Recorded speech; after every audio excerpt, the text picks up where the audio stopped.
Yeah. Because he smiled and because he gave a bit back. Disgusting. If I was France, I'd go full force on that woman. Terrible story here, really. The French Football Federation say they're filing a report for legal action against a Paraguayan senator who launched into a racist tirade against Kylian Mbappé after Paraguay were knocked out by France in the last 16.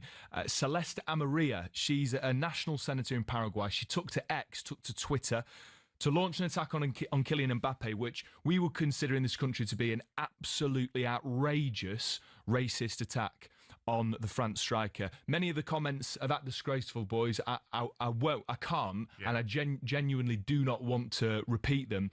One thing she did say, though, which I think captures how rank and classless she is she said, the only thing many of us blame the Paraguay team for is not giving Mbappé a full-handed slap at the end of the game. I mean, I cannot stress how appalling her comments were, but Mbappé was class in his response. He took to Twitter, a platform that we know is rife with abuse. Yeah.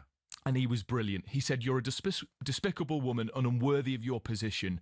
You do not represent Paraguay, the country which has sweated passion and honour throughout the competition. Through your reckless and brazen racism, the entire world has already forgotten the journey and the historic effort that your players accomplished during this World Cup, making way for an incompetent woman who gives the worst possible image of her country. And I think that's a great response to what is yet another example of prominent black players being victims of racist abuse, tropes and stereotypes. I seen the statement, disgusting, mate, is all I can say. Some of the words that she used, and are you surprised? Not really. Do you know what I mean? Sadly, no. Yeah, you expect it in the world we live in.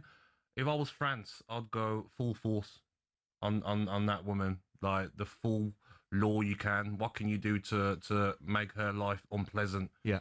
Ban her from France. I don't know, I'll do everything I could politically to punish her, because Mbappé done nothing wrong during that game. The way he was being kicked, the way he was being antagonised, the way the Paraguay players were playing, it was like a scene out of Football Factory. And of course, like, a game where Paraguay players received no bookings and no yellow cards. Yeah, it's disgusting. But if Mbappe's experienced guy, he would have put out that statement and now be focused on the next game. Won't let that affect him? Yeah, no, without a doubt. I mean, you talk about sort of potential sanctions and things like that. You're right, it's really difficult. She's in Paraguay, they're in France. But there's all sort of, you mentioned there, the pressure they can put on them politically, the relationship, that she can be banned, she won't be extradited from the country. But there's all sorts of, she's brought on herself a lot of pressure for her country. And Paraguay, to get through to that point in the tournament had done well. And Mbappe's right. I think as well after the game, Mbappe probably in the change room was probably maybe you know what? Yeah, you were hard players, but you know what? You tried to get under our skin, but you know what?